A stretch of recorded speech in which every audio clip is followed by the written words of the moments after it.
mempersembahkan sebuah serial sandiwara radio Misteri Nini Pelet.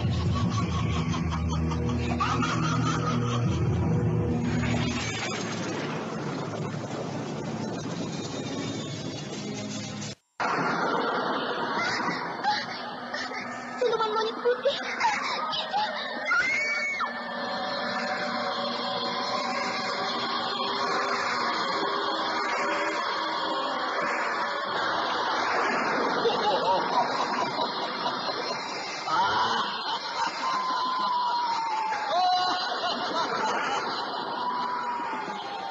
Anda sekarang masih mendengarkan Sandiwara Radio Misteri Nini Pelet di channel Memori 80.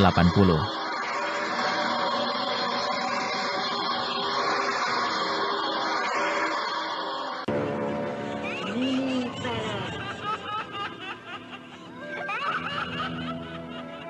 Nini Pelet.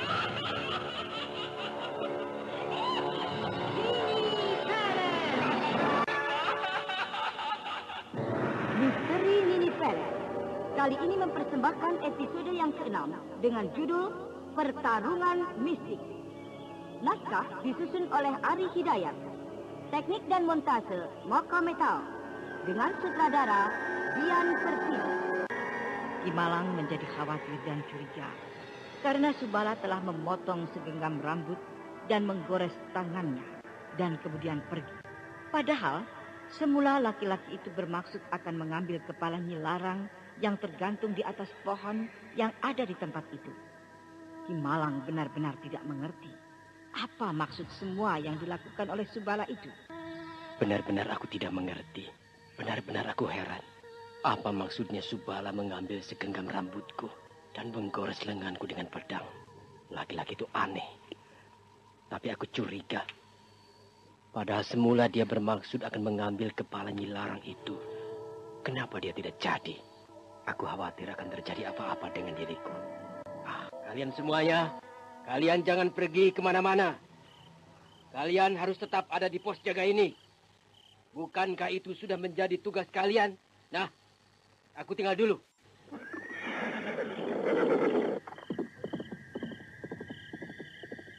Ki Malang memacu kudanya dengan cepat. Melihat kedatangan Ki Malang, Jail Singgi dan Nilam Cahya menjadi heran. Ki Malang, sudah pulang, Ki? Bagaimana keadaan pusat desa, Ki? Aman. Aku masuk ke kamarku. Aneh. Kenapa Ki Malang sikapnya jadi berubah begitu? Ada apa sebenarnya? Dia seperti enggan bicara dengan kita. Barangkali dia mempunyai masalah yang tidak mau kita ketahui. Tapi aku lihat dia tadi memegangi sebelah tangannya. Sepertinya tangannya itu dirasakan sakit, Kakang. Apa benar begitu? Aku tidak tahu. Dan kau dari mana bisa tahu kalau Ki Malang sedang merasakan sakit pada tangannya? Iya, tadi aku perhatikan Ki Malang memegangi sebelah tangannya itu. Aku khawatir sekali. Mari kita lihat ke dalam kamarnya.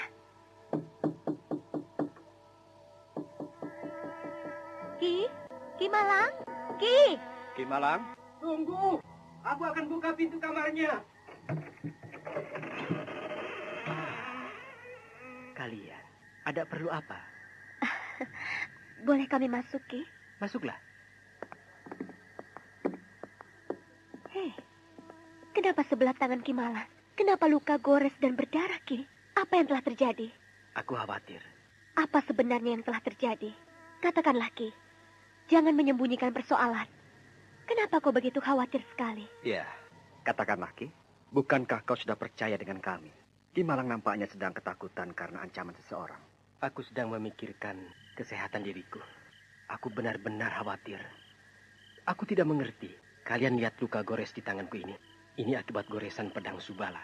Ki Malang menceritakan apa yang telah terjadi dengan dirinya ketika berada di pusat desa bersama warga desanya, di mana Subala telah mengamuk ingin mengambil kepala Nyilarang, tapi justru dibatalkan dan rambut serta tangan Ki Malang yang jadi sasaran pedangnya. Untuk apa dia mengambil segenggam rambut dan membawa darah Ki Malang itu? Itulah yang aku khawatirkan. Aku tidak mengerti. Aku takut akan terjadi apa-apa dengan diriku. Kalian ingat bagaimana kematian Pak Tulus? Orang tua itu sebelumnya rambutnya telah hilang segenggam dan sebelah tangannya luka tergores pedang. Walau kita tidak tahu semua itu terjadi, tapi kenapa kejadiannya hampir sama seperti yang aku alami sekarang? Aku takut. Tapi dengan begitu kita jadi tahu siapa sebenarnya orang yang melakukan semua itu. Jadi Subala lah yang melakukannya. Tapi aku yakin dia pasti ada yang menyuruh. Iya, tapi apa mungkin kalau Nyi Larang yang menyuruh? Itu bisa saja.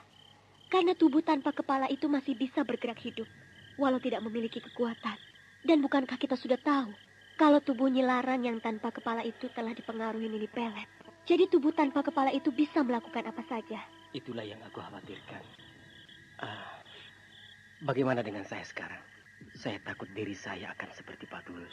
Perutnya menjadi besar dan akhirnya mati kurus kering karena dimakani binatang cacing, belatung, ular, dan kalajengking.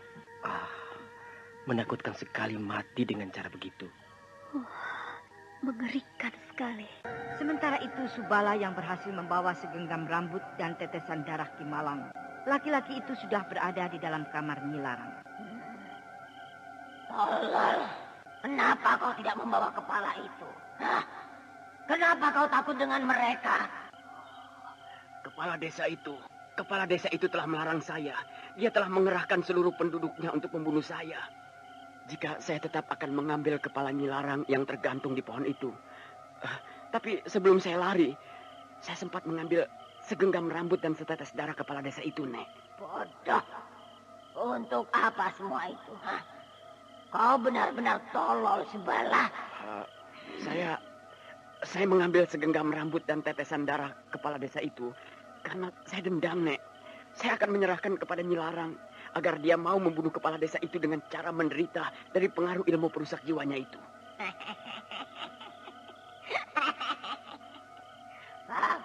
Bagus.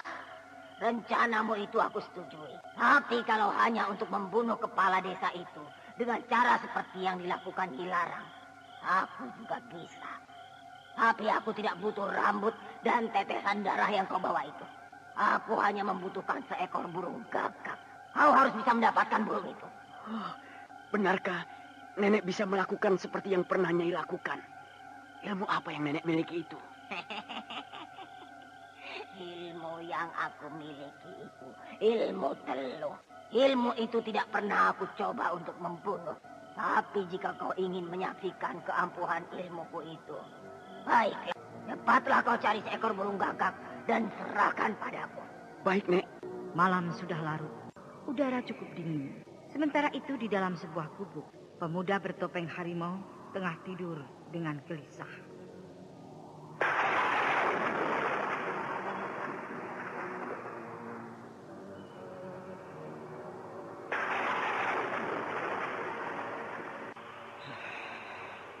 Dingin sekali. Aku tidak bisa tidur. Kedengarannya turun hujan. Dingin. Perutku sudah lapar. Apa yang bisa aku makan di tempat ini? Nyamuknya banyak sekali. Anda sekarang masih mendengarkan sandiwara radio Misteri Nini Pelet di channel Memori 80. Aku kasihan dengan nyamuk-nyamuk itu. Mereka juga butuh makan. Lapar sekali. Aku harus bisa menahannya. Tempat ini sulit untuk mencari makanan. Tapi rasa laparku benar-benar sudah tidak tertahankan lagi. Lapar sekali. Perutku sakit. Aku harus pergi mencari makanan.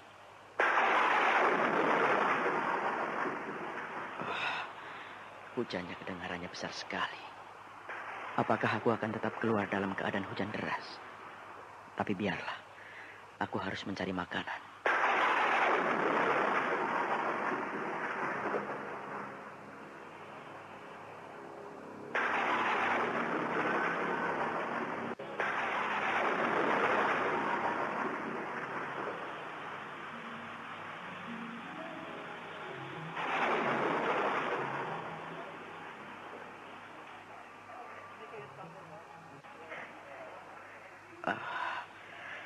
Aku sudah sampai di mana ini?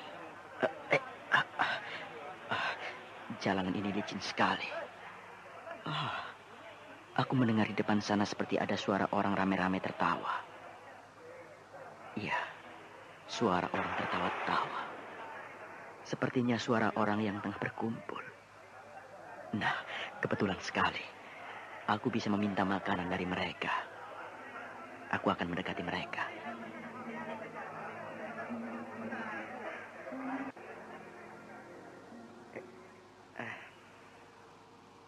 Kenapa kalian berhenti? Kenapa kalian menjadi diam? Kalian tidak usah takut dengan aku. Aku hanya ingin minta makanan dengan kalian. Aku sungguh sangat lapar. Bisakah kalian memberi aku sedikit makanan? Bukankah kau orang yang pagi tadi itu datang ke warung Pak Tulus? Kau sudah tahu siapa aku? Iya, aku memang orang yang pagi tadi datang ke warung. Bisakah kau memberi aku makanan lagi? Anak muda, jika kau memang sedang kelaparan, tengah malam begini sangat sulit untuk mencari makanan. Apalagi mencari warung. Semua orang sudah tertidur. Kami di sini sedang berjaga di pos jaga. Jadi hari sudah tengah malam. Aku tidak tahu. Dan kalian berada di pos jaga. Kalian tentunya penduduk desa. Kalian tentunya sedang menjaga keamanan desa. Desa apakah ini namanya? Sejak aku datang, aku tidak tahu apa-apa. Aku tidak tahu aku berada di desa mana ini. Ini adalah pusat desa. Dan desa ini bernama Desa Padalarang. Desa Padalarang. Restu Singgih tercengang. Pikirannya menerawang kepada ingatan masa lalunya. Ingatan masa lalu tentang Desa Padalarang. Desa yang telah mengantar dia hingga bernasib buruk.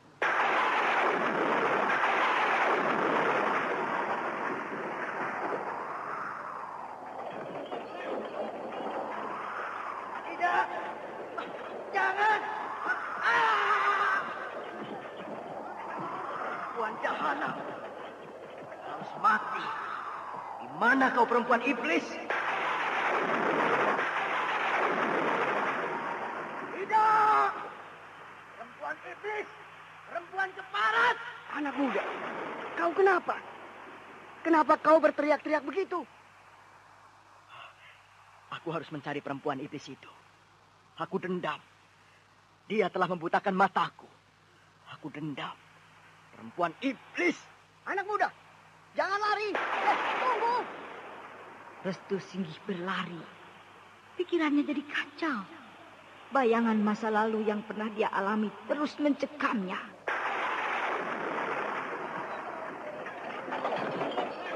Tidak! Lepaskan aku! Tidak! Bayangan ingatan itu terus menghantui pada pikirannya, pada kelopak matanya. Bayangan ingatan kejadian ketika kedua mata pemuda itu ditusuk dengan sebilah pedang oleh Nyi Larang. Jangan! Jangan! Ah! Kenapa aku harus sampai ke desa ini lagi? Desa ini kembali mengingatkan diriku. Mengingatkan Nyi Larang, perempuan iblis, dan Bunga. Iya, aku ingat Bunga. Gadis manis itu. Malang sekali nasibnya. Dia turut menjadi korban. Bunga, kasihan kau. Aku ingat kepadamu, Bunga. Restu Singgih terus teringat pada kejadian masa lalunya. Dia juga ingat pada Bunga, seorang gadis belia, seorang gadis cantik anak Ki Malang yang juga telah menjadi korban kekejaman Nyi Larang. Gadis belia itu kepalanya telah dipenggal hingga lepas dari tubuhnya.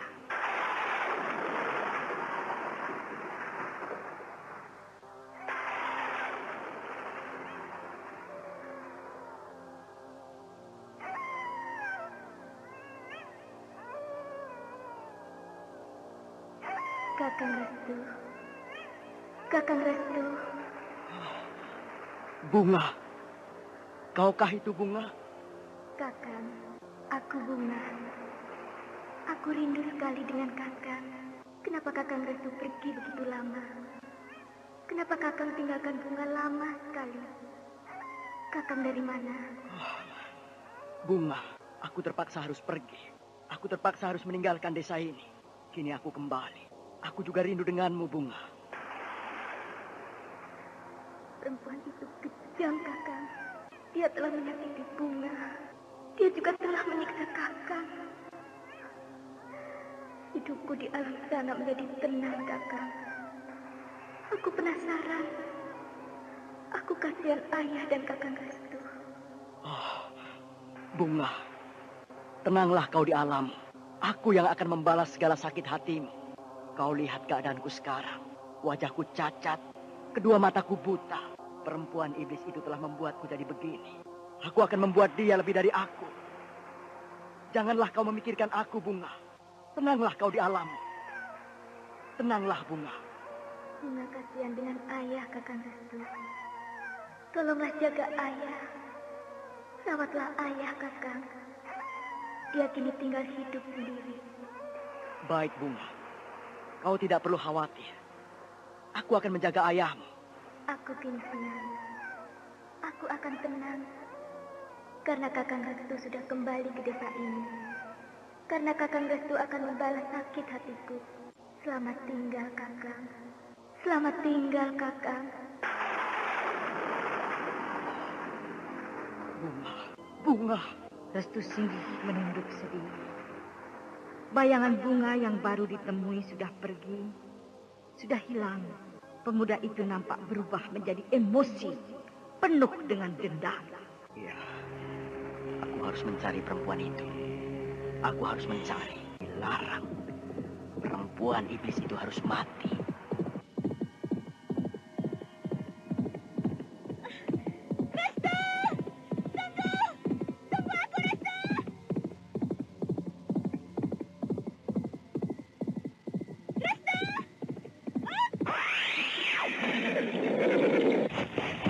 Nilam Cahya memeluk tubuh Restu Singgih.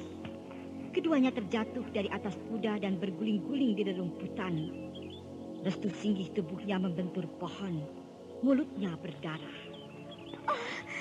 Restu, kau tidak apa-apa, Restu. Mulutmu berdarah. Kenapa kau mencegahku? Kenapa kau menghalangiku? Kau terlalu berani denganku. Aku tidak kenal siapa kau.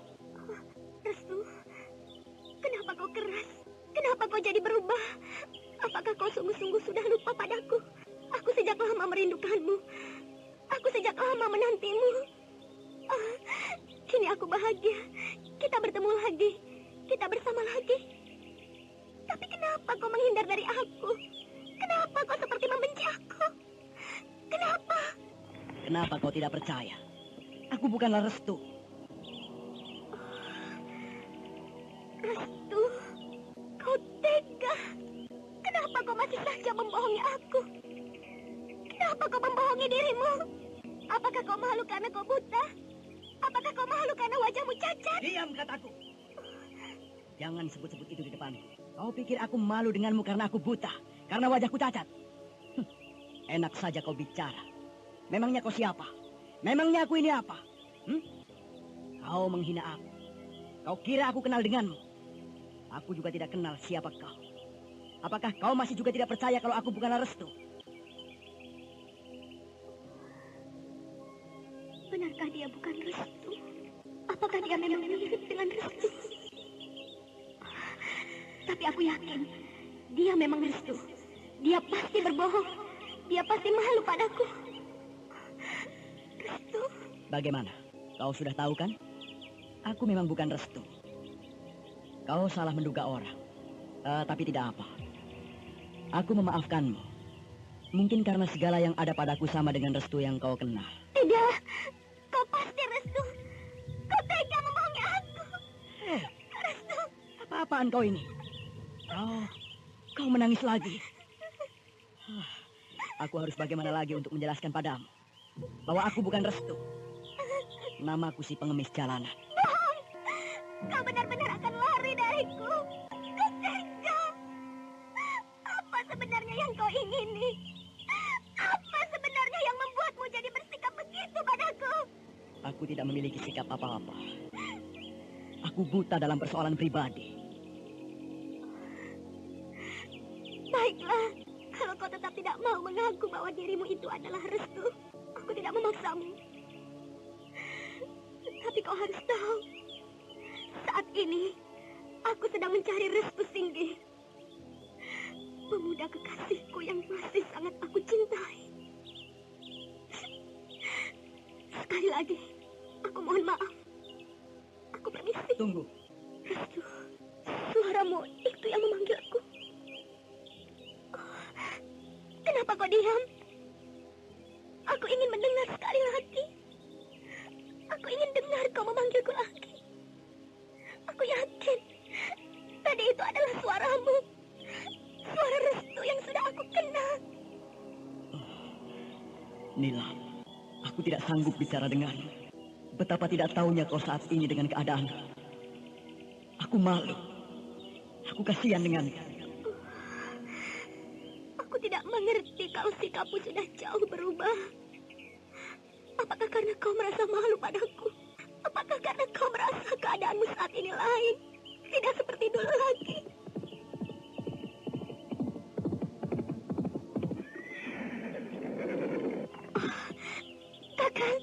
Kakang Jaya Singgi.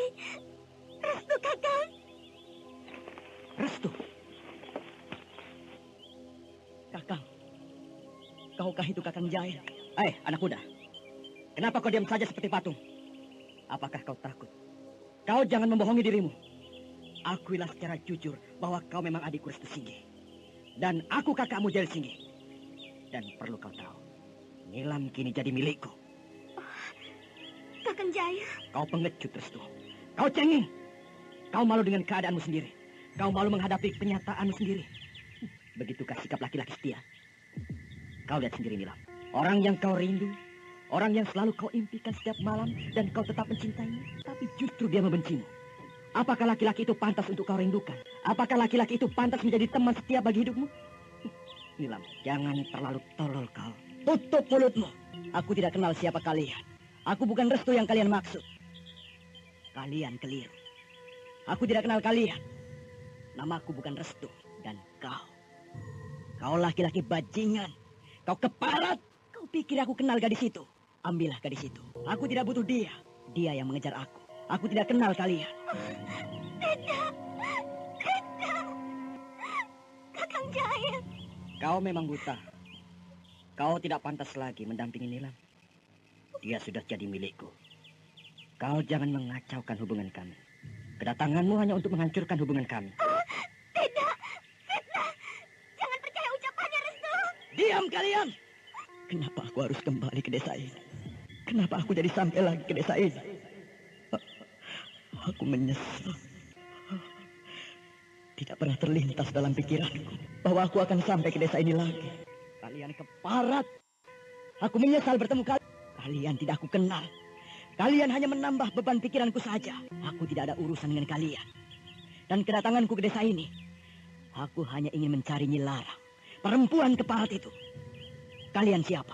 Restu, tunggu. Jangan lari. Restu, tunggu aku, Restu. Restu. Jangan kejar aku. Aku tidak kenal kau. Aku tidak kenal kau. Restu.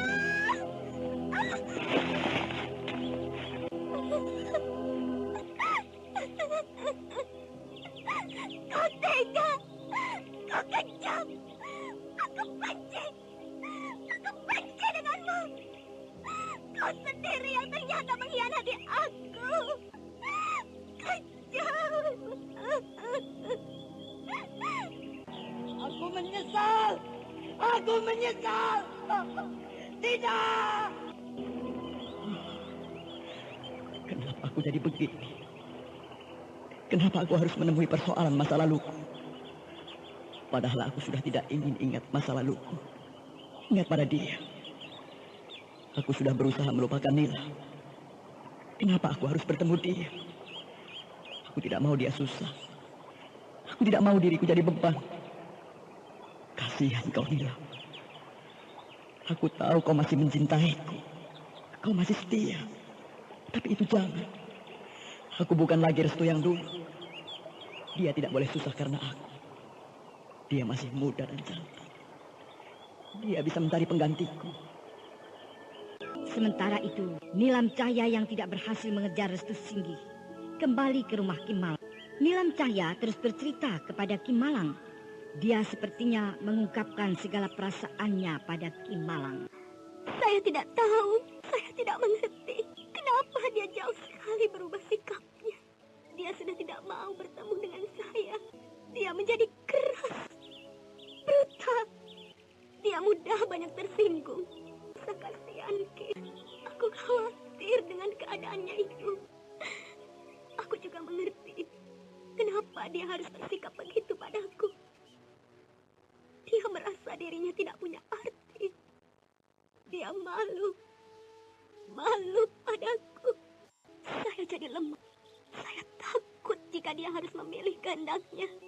Dia pasti akan melupakan saya. Saya takut sekali. Saya bingung. Saya tidak tahu dengan cara apa lagi saya bisa meyakinkan dirinya. Dia seperti sudah benar-benar kehilangan pribadi masa lalunya. Aku bingung. Restu. Oh, anak itu. Lama sekali aku tidak melihat lagi dirinya setelah kejadian yang menimpa dirinya. Dan dia pergi meninggalkan desa ini. Aku sangat berharap dia datang kemari. Aku rindu sekali.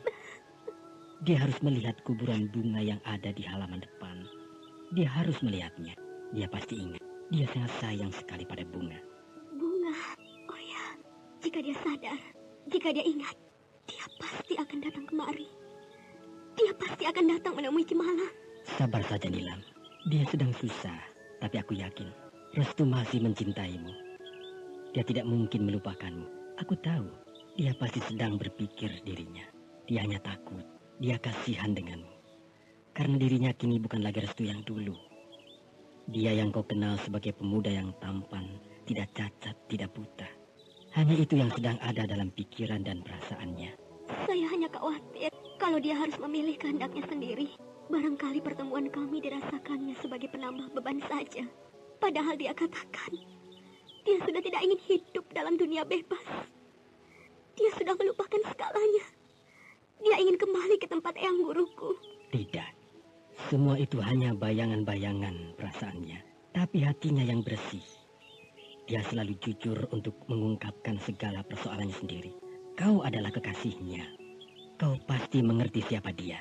Dan jika saat ini kau menemui dia dalam sikap yang lain, itu hanyalah keadaan dirinya sedang susah. Tapi percayalah, dia masih sangat mencintaimu. Ada satu lagi, Ki. Saya semakin bingung menghadapi diri saya sendiri. Ternyata secara diam-diam, Kakang Jalisinggi menaruh hati padaku juga. Restu tahu, Restu mendengar kata-katanya itu. Saya khawatir sekali, Ki. Saya khawatir kalau Restu harus memilih kehendaknya sendiri. Den Jalisinggi? Oh, sulit aku percaya. Bagaimana mungkin hal itu bisa dia sampaikan pada adiknya sendiri? Bagaimana mungkin dia yang aku sudah kenal selama tinggal di desa ini sebagai pelindungmu, pelindung adiknya? Tapi justru ingin memiliki dirimu. Bagaimana mungkin dia mempunyai pikiran dan perasaan begitu? Tapi memang begitulah adanya, Ki. Tapi untungnya, aku masih bisa mengatasi persoalanku sendiri. Tapi aku takut kalau Restu sudah tahu, Ki. Dia akan berpikiran lain padaku. Dia akan menilai aku sudah berbuat yang tidak-tidak dengan Kakang Jail, kakaknya. Sudahlah, tenangkan dulu pikiranmu di sini. Aku yakin Restu tidak akan meninggalkan desa ini begitu saja. Dia pasti masih ingin menjelaskan denganmu. Dia pasti masih ingin bertemu denganmu. Sementara hari sudah mulai petang, matahari sudah tenggelam, dan desa Padalarang kembali diselimuti kegelapan. Dalam suasana yang gelap itu, nampak seorang laki-laki tengah bergerak melangkah menuju ke sebuah rumah. Saya datang, Nek. Saya membawa burung gagak hitam yang Nenek butuhkan. Ini. Bagus sekali. Tapi, kenapa kau kelihatannya lelah sekali? Wajahmu penuh keringat dan napasmu bagai diburu begitu. Iya, benar, Nek. Saya terpaksa harus jalan kaki karena kuda saya telah dibawa lari oleh pemuda itu. Aku sempat berkelahi dengan dia, Nek. Kau berkelahi dengan seorang pemuda? Iya. Siapa pemuda itu? Pemuda itu, dia pemuda yang dulu pernah datang ke desa ini dan pergi, Nek. Tapi kini dia datang lagi. Pemuda itu dulu pernah kami siksa. Dia bernama Restu Singgih. Ibu, apakah aku tidak salah dengar? Benarkah Restu Singgih ada di desa ini, Bu? Benarkah begitu, Subala? Hah? Kau jangan main-main dengan kami. Kau bisa celaka sendiri. Benar, Nek, benar. Saya tidak bohong. Pemuda itu memang Restu Singgih. Dia kini sudah buta. Mungkin akibat kedua matanya yang ditusuk pedang oleh Nyi Larang dulu itu, Nek. Wah, buta. Lalu, apakah kau tahu di mana dia saat ini? Saya kira dia tidak akan pergi dari desa ini. Tapi saya tidak tahu. Entah di mana dia saat ini. Bu, bagaimana kalau aku yang mencarinya, Bu? Bagus. Bagus, Dewi. Pergilah kau mencari dia. Kau tidak perlu khawatir. Aku akan selalu memperhatikanmu dari kejauhan. Pergilah, Dewi. Baik, Bu.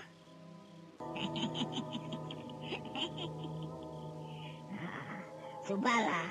Iya, Nek. Jangan diam saja kau. Iya. Cepat berikan burung gagak itu padaku. Bukankah kau mempunyai maksud dengan burung itu? Iya, ini, Nek. Ini.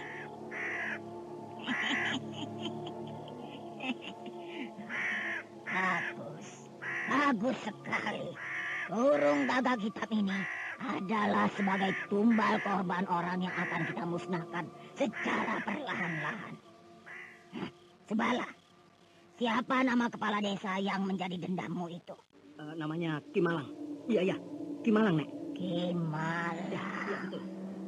Kimalang. Dia akan menemui nasibnya yang malang. Berhati-hatilah kau, Kimalang.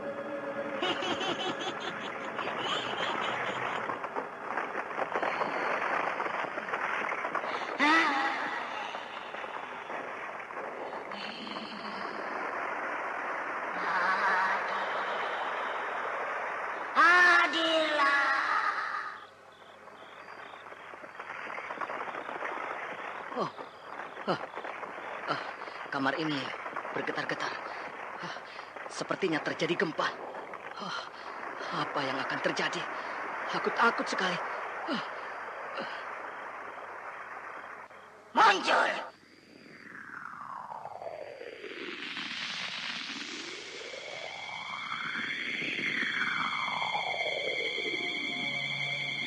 Anda sekarang masih mendengarkan Sandiwara Radio Misteri Mini Pelet di channel Memori 80. Laki yang tengah berbaring. Laki-laki itu tidak lain adalah Kimalang.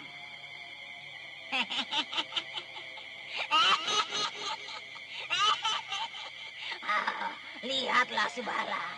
Apakah laki-laki itu yang kau maksudkan? Apakah dia yang bernama Kimalang, kepala desa itu? Benar, Nek, benar. Rupanya nenek bisa juga melakukan hal yang sama seperti Nyi Larang. Kurang ajar. Kau menghinaku. Kau pikir hanya Nyi Larang saja yang sanggup melakukan semua ini dengan ilmunya. Aku juga bisa.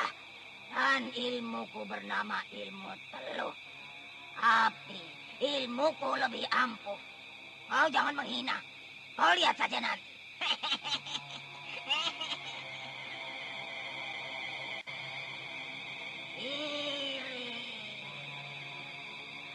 Kirim kau. Cepatlah datang kematian. Kirim.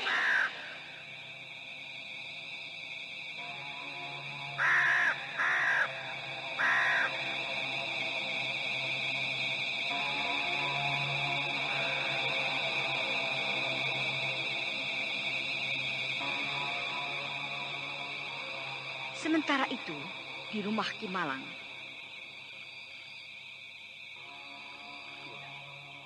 Kenapa Den Jai Singgih belum juga kembali? Aku khawatir terjadi apa-apa. Jangan pikirkan hal itu, Ki. Saya mengerti tentang keadaan Kakang Jahil saat ini. Kenapa dia belum kembali? Mungkin malam ini dia tidak akan kembali. Kenapa bisa begitu? Apakah kalian punya masalah? Bukankah Ki Malang sudah saya ceritakan bahwa Kakang Jael diam-diam menaruh hati pada saya? Dia mencintai saya. Mungkin dia kini menjadi malu pada saya karena dia sudah terlanjur terpaksa bicara di depan saya. Apakah hal itu tidak membuat dirinya menjadi guncang? Pikirannya kacau? Karena yang aku khawatirkan, kelihatannya Den Jael itu orangnya bisa keras, bisa bertindak dengan brutal, lain dengan Restu adiknya. Kalau bicara soal perbedaan sikap pribadi, tentunya lain, Ki. Tapi, kenapa Restu sampai tidak mau mengakui dirinya bahwa dia benar-benar Restu kekasihku? Kenapa dia harus ingin melupakan dirinya, melupakan aku? Padahal aku yakin sekali kalau itu adalah Restu. Kenapa dia sampai tidak mau mengakui dirinya? Entah di mana dia sekarang. Entah di mana pemuda yang tidak mau mengaku itu.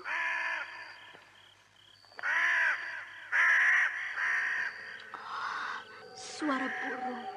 Suara burung apa itu? Aneh, suaranya menakutkan kedengarannya. Bulu kudukku sampai berdiri. Suara burung itu dirasakan begitu menakutkan dan aneh.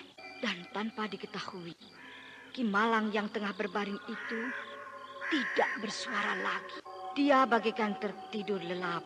Wajahnya sayu, kulitnya pucat, dan penuh dengan keringat.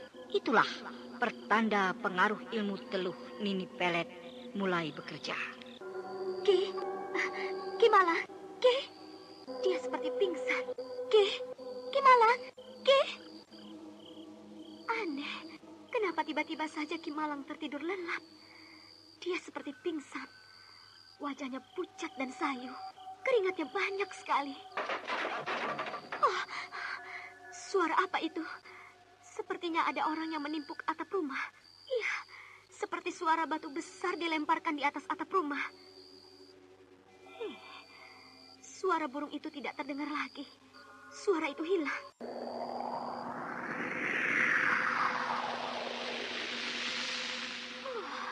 Seberkas sinar merah masuk ke tubuh Ki Malang. Tidak. Oh, Ki Malang. Oh, kenapa kau? Ki Malang. Aduh, pusing sekali. Aduh. Kenapa kau, Ki? Ki Malang, tenanglah. Oh, kenapa bisa begini? Tenanglah, Ki. Aneh sekali. Sejak tadi aku mendengar suara burung di atas rumah. Kemudian seberkas sinar yang masuk ke dalam tubuh Ki Malang. Ki Malang tiba-tiba terbangun. Dia tidak bisa diam. Seolah-olah kepalanya itu benar-benar dirasakannya pusing sekali. Dan kini, dia kembali tenang dan tidur bagaikan tidak sadarkan diri. Benar-benar aku tidak mengerti. Apa sebenarnya yang telah terjadi dengan diri Ki Malang itu? Sepertinya aku curiga ada orang yang ingin berbuat jahat pada dia.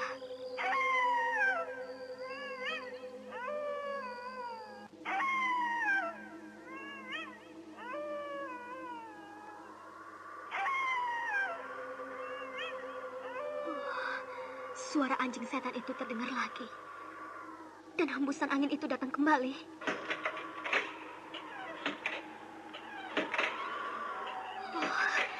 Jendela kamar itu terbuka terkena hembusan angin. Kencang sekali hembusan angin itu. Aku akan menutupnya kembali.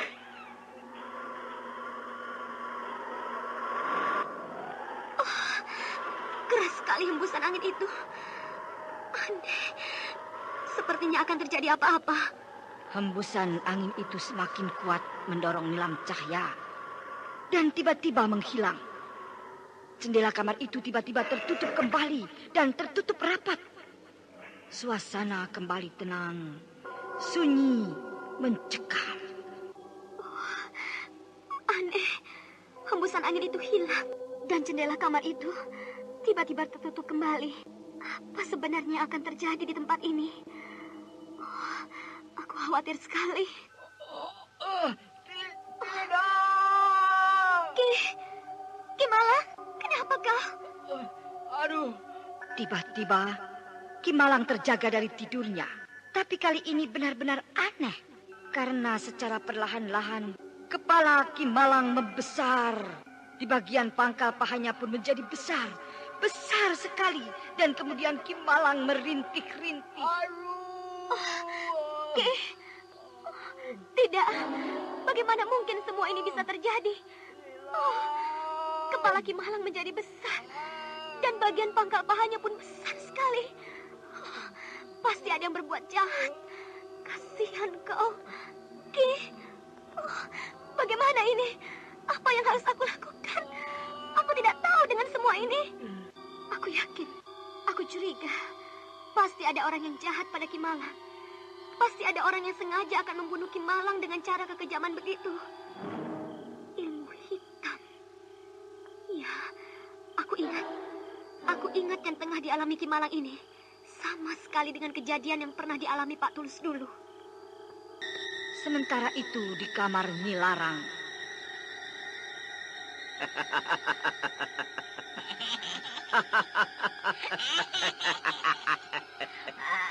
Lihatlah Subala. Dia sudah terkena. Aku berhasil, Subala. Aku berhasil. Pengaruh ilmu teluku sudah bekerja di dalam tubuh kepala desa itu. Kau lihat Subala. Kepala Ki Malang itu menjadi besar. Di tengah pangkal pahanya pun menjadi besar. Kau tahu, di dalamnya itu banyak terdapat benda-benda tajam yang aku masukkan secara gaib. Benda-benda tajam? Iya. Aneh. Kenapa nenek bisa sampai melakukan hal itu? Kenapa kau heran? Tolol kau. Kau tunggu saja kematian kepala desa itu. Dia akan merasakan penderitaan dulu. Dan dia akan mati secara perlahan-lahan karena penderitaan yang dialaminya.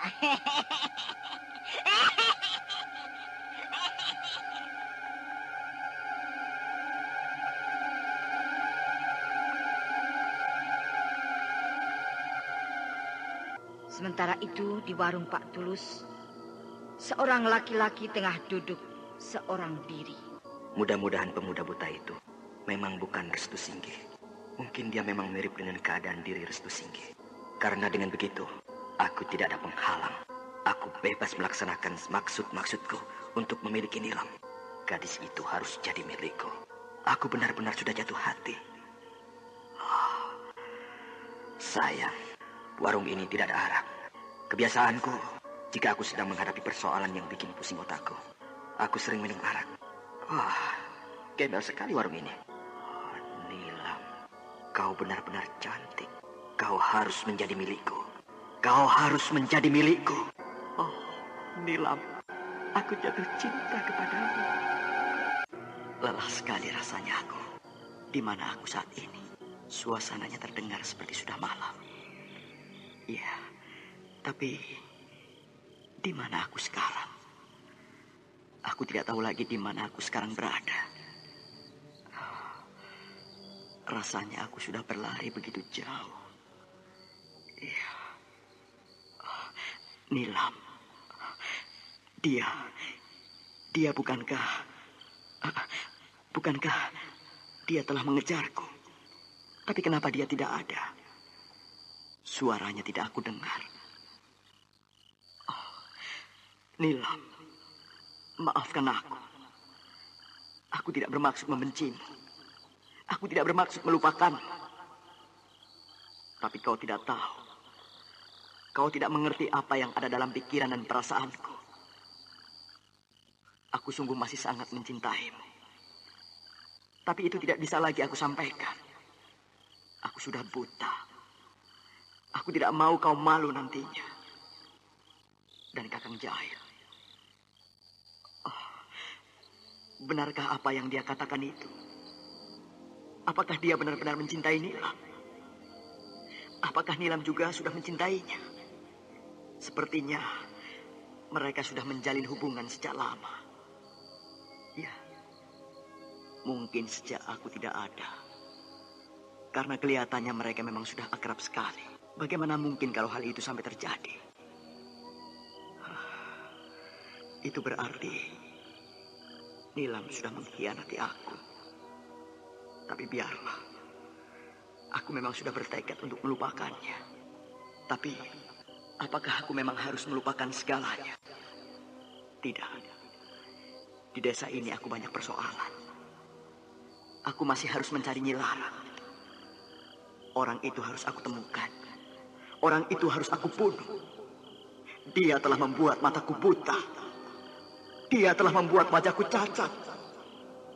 Dan Bunga, Ki Malang. Iya, aku ingat kedua orang itu. Tapi Bunga telah tiada. Bunga sudah lama mati. Tapi Ki Malang, iya, kepala desa ini, dia pasti masih hidup. Dia pasti masih ada di desa ini. Dia tinggal satu-satunya orang yang bisa aku minta bantuannya untuk mencari Nyi Larang. Ya, aku akan datangi rumah Ki Malang. Aku harus bertemu Ki Malang. Aku juga sudah lama tidak bertemu dengannya. Kasihan Ki Malang itu. Aku bingung. Aku tidak tahu apa yang harus aku lakukan untuk menolong dirinya itu. Tapi aku harus mencobanya. Aku harus menolongnya. Sinar Kalajenggot.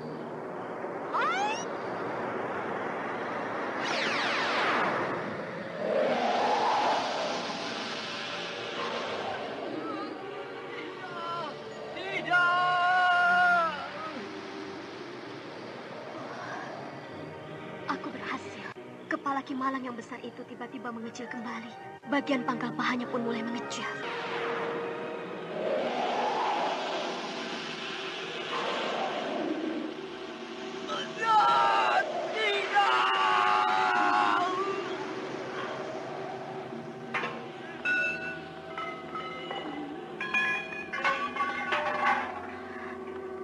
Aneh, dari pangkal paha Ki Malang banyak keluar pecahan gelas, pisau karat, dan jarum-jarum kotor.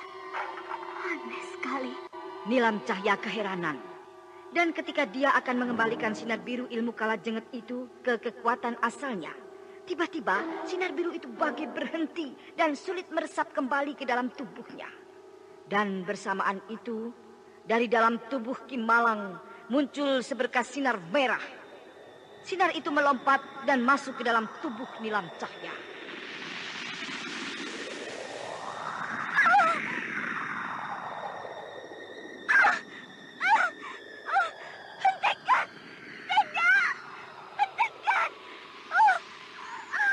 Dan kemudian perut Nilam Cahya perlahan menjadi besar. Bersamaan itu pula di rumah Nyi Larang.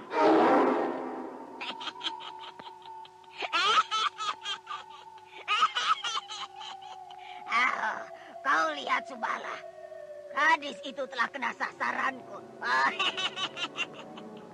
Dia berhasil mengobati Ki Malang. Gadis itu berhasil menghilangkan pengaruh ilmu teluku itu. Tapi akhirnya dia sendiri terkena sasarannya. Dia sendiri terkena batunya. Ilmu teluku berbalik kepada dirinya. Rupanya dia tidak bisa untuk mengendalikan ilmu teluku itu. Hingga dia terkena sendiri ilmu teluku itu.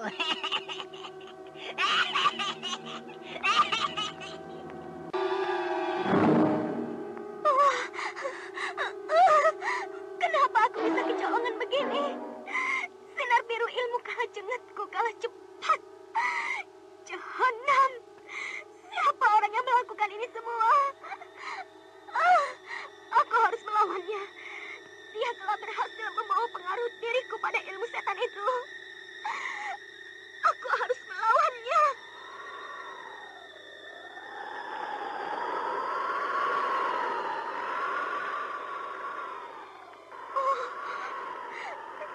Tiba-tiba datang angin. Perasaanku tidak enak.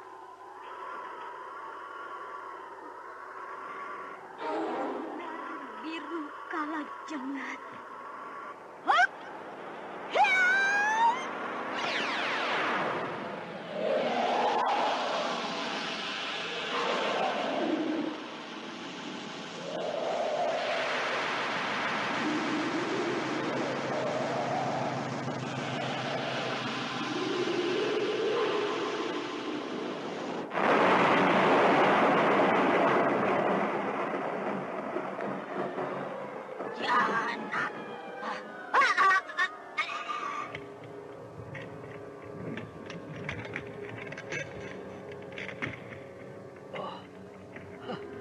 Apa yang terjadi? Gelap sekali kamar ini. Kenapa ruang kamar ini bagai terkena gempa? Sepertinya kamar itu akan runtuh. Tadi aku dengar teriakan suara nenek siluman ular itu. Tapi kini suaranya tidak terdengar lagi. Tubuh Nyai dadanya membiru. Sepertinya bekas tembakan seberkas sinar. Tapi apakah nenek siluman ular yang ada di dalam jasad tubuh tanpa kepala itu masih ada? Sementara itu, Nilam Cahya sudah pulih. Pengaruh ilmu teluh itu sudah hilang. Gadis itu kini tengah duduk di tepian tempat tidur. Dia tengah memperhatikan keadaan Ki Malang yang masih berbaring. Suasana di kamar itu sudah tenang, seolah tidak pernah terjadi apa-apa. Keadaannya sudah reda. Segala pengaruh ilmu hitam itu sudah hilang. Tapi aku belum mengetahui siapa orang yang telah melakukan kejahatan itu. Dia telah membuat perutku menjadi besar. Untung saja aku cekatan. Sinar biru ilmu kala jengetku berhasil memusnahkan pengaruh ilmu setan itu. Tapi gimana? Dia belum sadarkan diri. Tapi pengaruh ilmu setan itu sudah hilang di dirinya.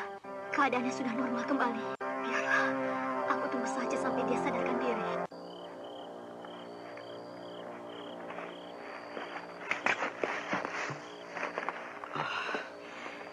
Aku sampai di mana ini? Apakah rumah Ki Malang masih jauh? Atau aku tersesat jalan? Apa ini? Aku menyentuh gundukan tanah. Iya, sepertinya sebuah kuburan. Oh iya, ini sebuah kuburan. Kuburan siapakah ini? Apakah aku saat ini sedang berada di tempat pemakaman? Kakang Restu. Kakang. Kau Bunga. Benarkah kau Bunga?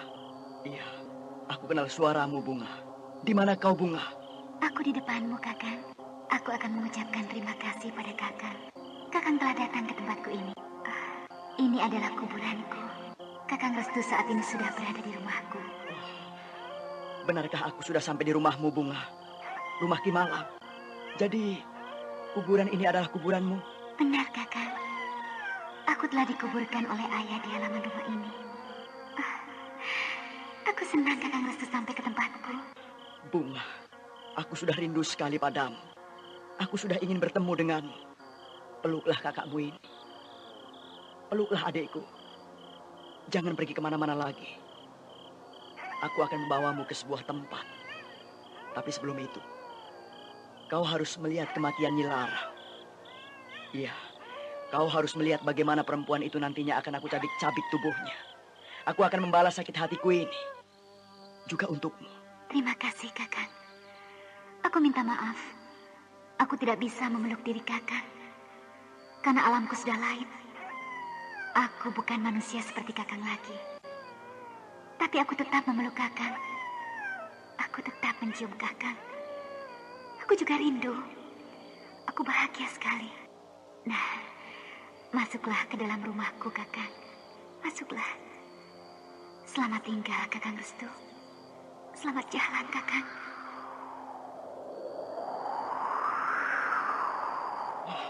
Bunga. Bunga. Sudah pergi, Bunga. Tenanglah di alam. Restu Singgih menangis. Setelah beberapa lama saatnya, pemuda itu perlahan bangun. Dia kemudian melangkah, meraba-raba. Dia tidak ragu lagi, karena dia sudah tahu kalau saat itu dia sudah berada di rumah Ki Malang. Restu Singgih yang langkahnya menyentuh tangga. Tangga itu dia ingat adalah tangga untuk naik ke teras rumah Bunga. Rumah yang berbentuk panggung itu. Restu Singgih terus naik, naik, dan naik. Pintu rumah. Iya, aku ingat. Aku sudah ada di teras rumah. Dan ini pintu rumah Ki Malang. Barangkali Ki Malang ada di dalamnya. Biar aku ketuk saja pintunya. Ki Malang? Ki Malang? Aku Restu. Aku Restu Singgih, Ki. Aku datang, Ki Malang.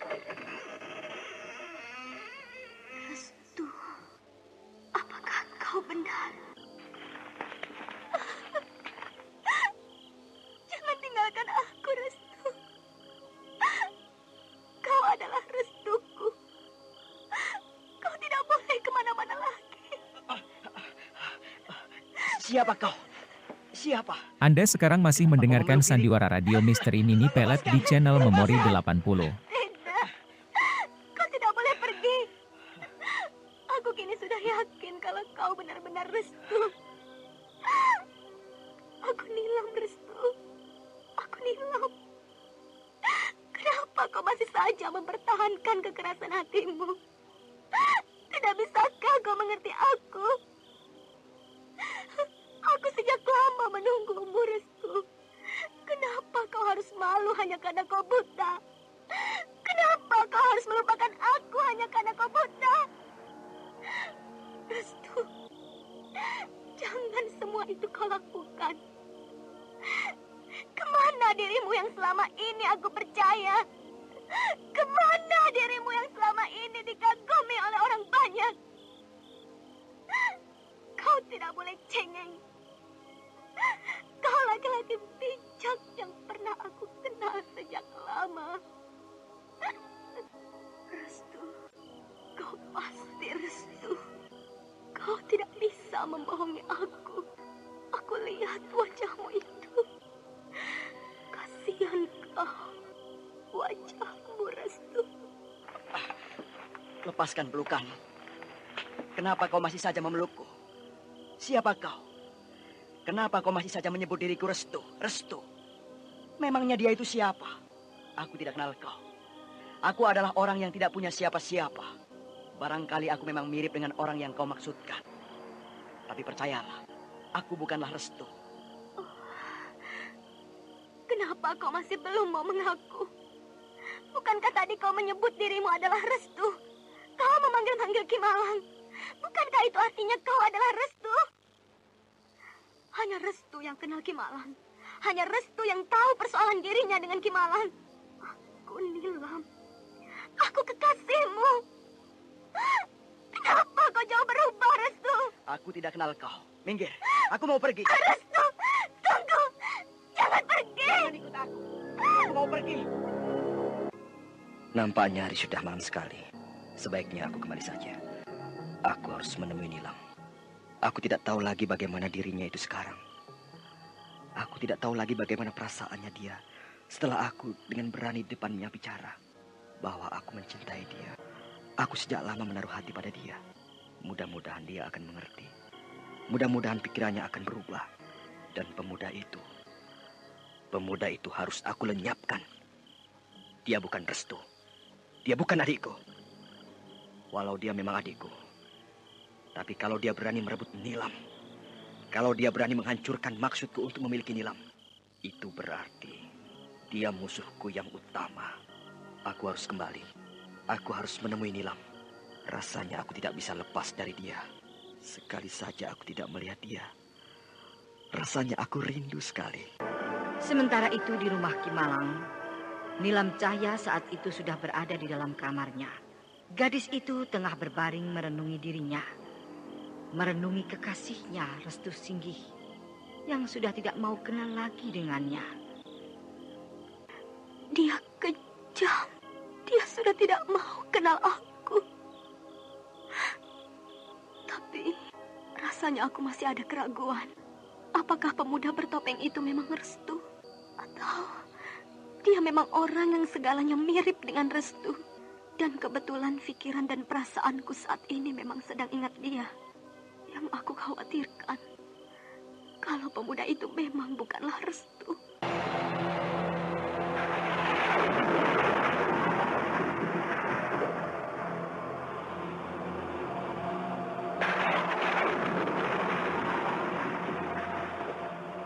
Oh, hujannya besar sekali. Ya, tapi aku sudah sampai di rumah Kimalang.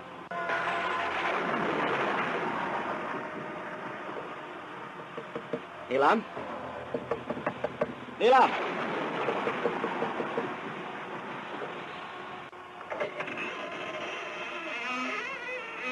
Oh, rupanya pintu ini tidak dikunci. Sepi sekali. Barangkali Nilam sudah tidur. Biar aku lihat dulu di kamarnya. Pintu kamar Nilam dikunci. Aku akan mengintainya dari lubang kunci. Oh, itu Nilam. Dia sudah tidur. Oh, cantiknya gadis itu. Rasanya aku ingin memeluk dia. Aku ingin tidur bersama dia. Apakah malam ini kesempatanku yang terbaik? Ya, ini kesempatanku. Gadis itu harus mau jadi milikku. Aku akan masuk ke kamarnya.